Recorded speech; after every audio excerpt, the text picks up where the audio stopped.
Just a second. The So everyone would like to take a few deep breaths and shift from whatever you've been doing during the day, settle into your seat. And I will take a few deep breaths myself, and then I'll get started.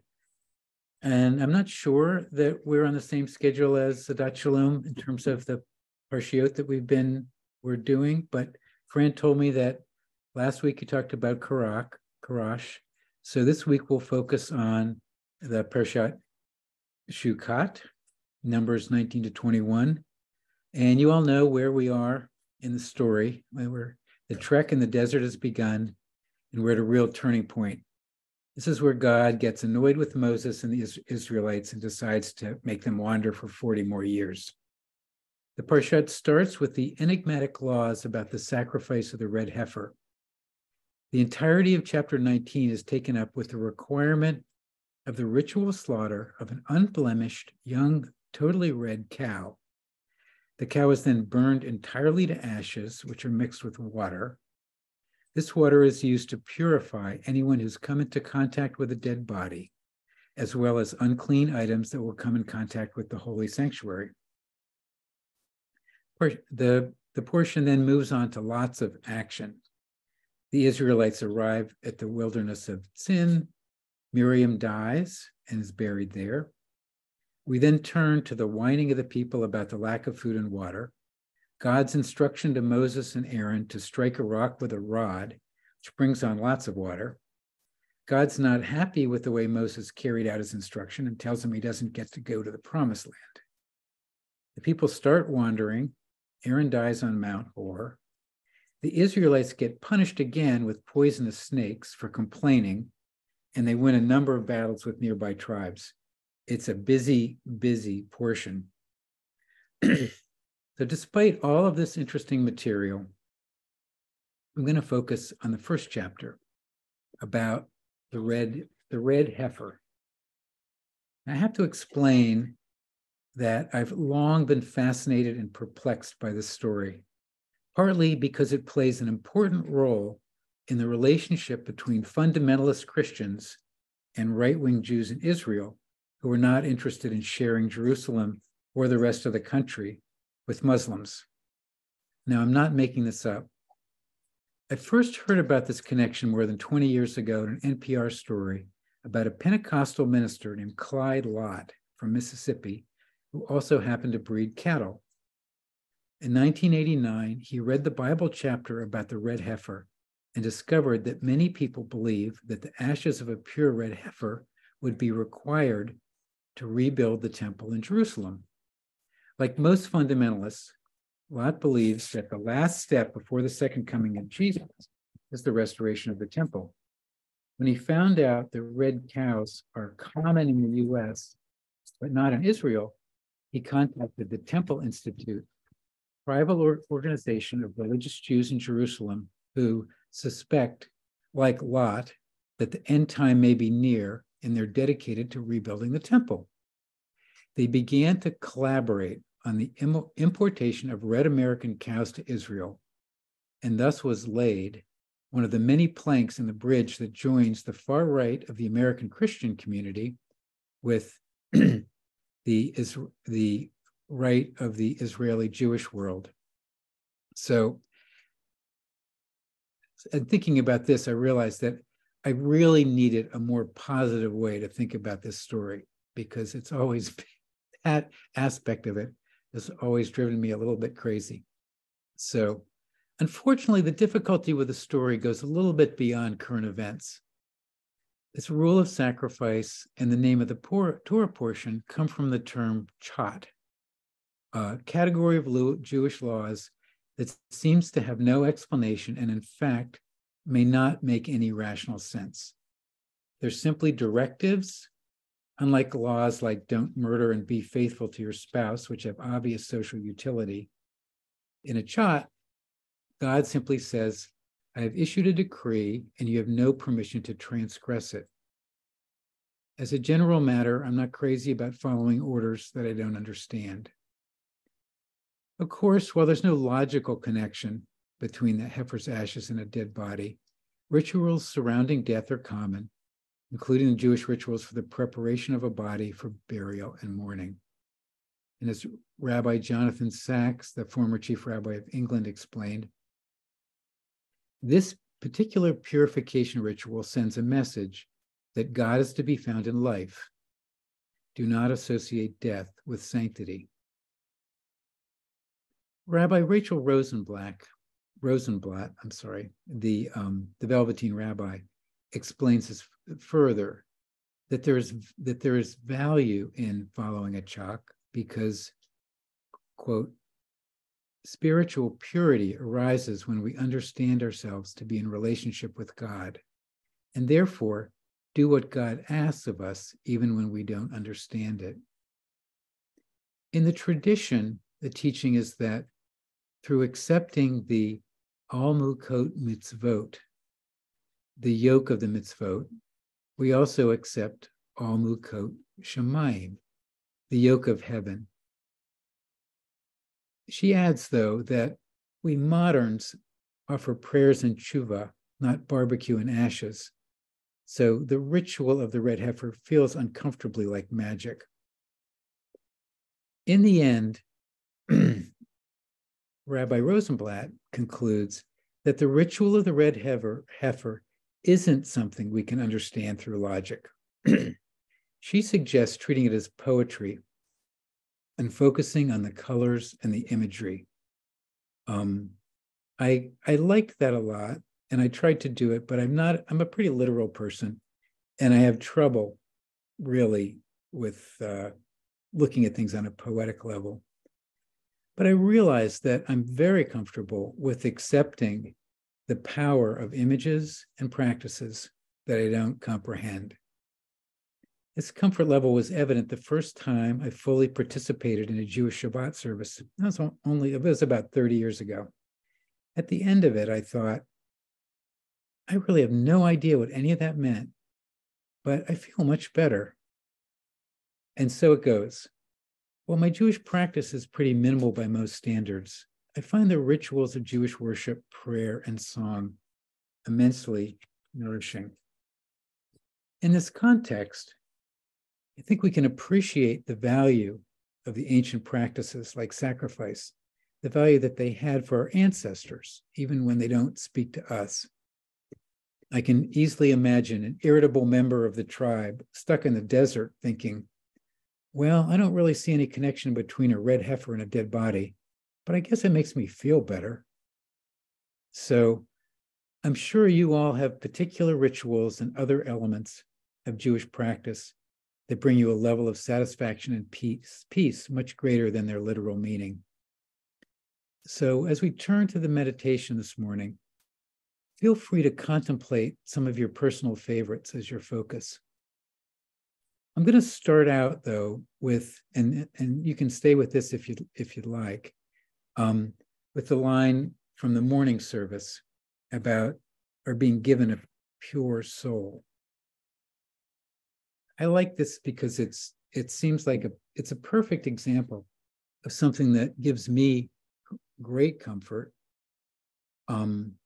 but actually I don't believe it for a minute in a literal way. And you know it well. Elohai neshama shenatata bi tahora hi.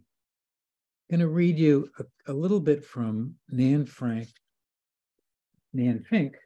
about this verse that leads into a meditation on the verse, and we'll start that. I'll read this and then we'll begin the meditation. And Nan Fink says, according to the Jewish mystical tradition, 5 aspects of soul dwell within each of us.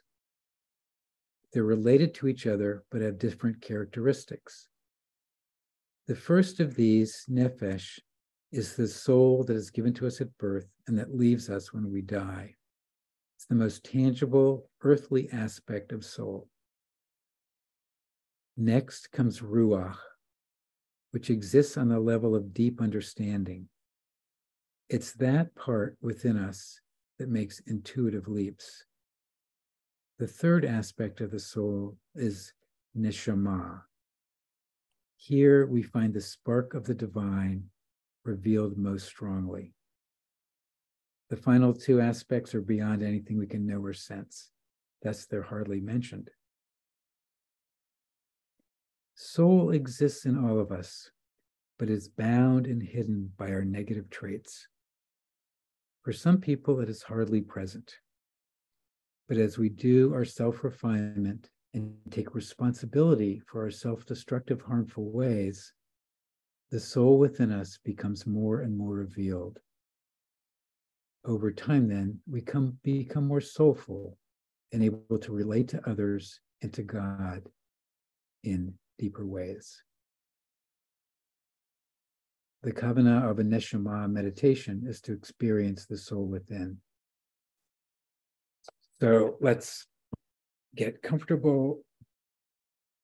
Let's breathe deeply a few times, maybe sighing with the exhalation.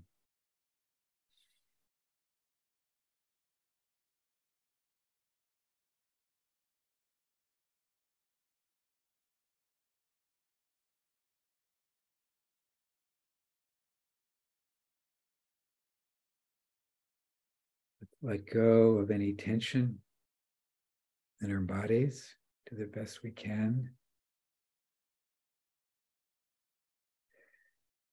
Settle into our usual breath.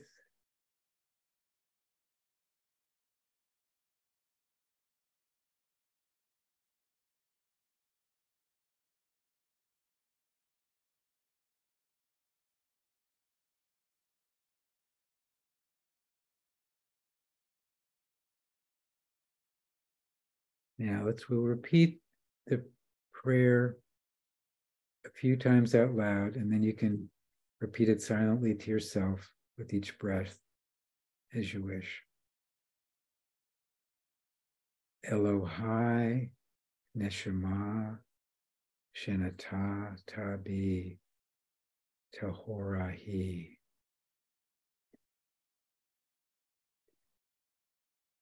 Elohai neshama shenata tabi tahorahi. With each breath, receive the soul, experience the soul, know the soul. Feel the connection with God, the source of soul, the provider of soul.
So as you feel ready, and deepen your breath,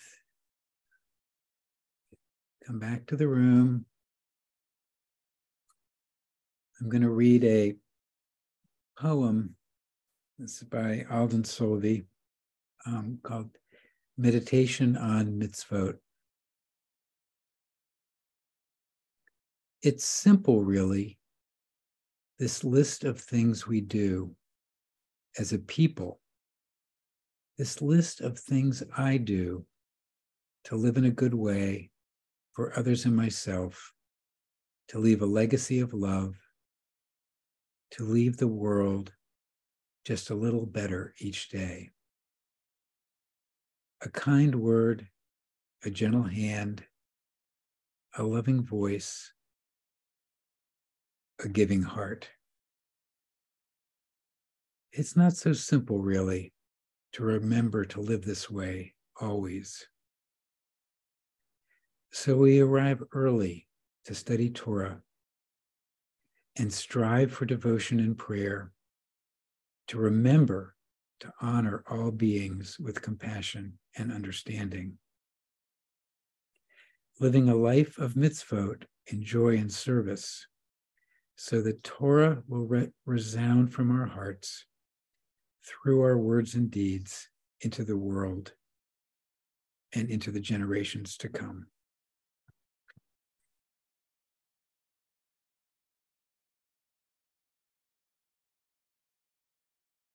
So I'm going to turn off the recording.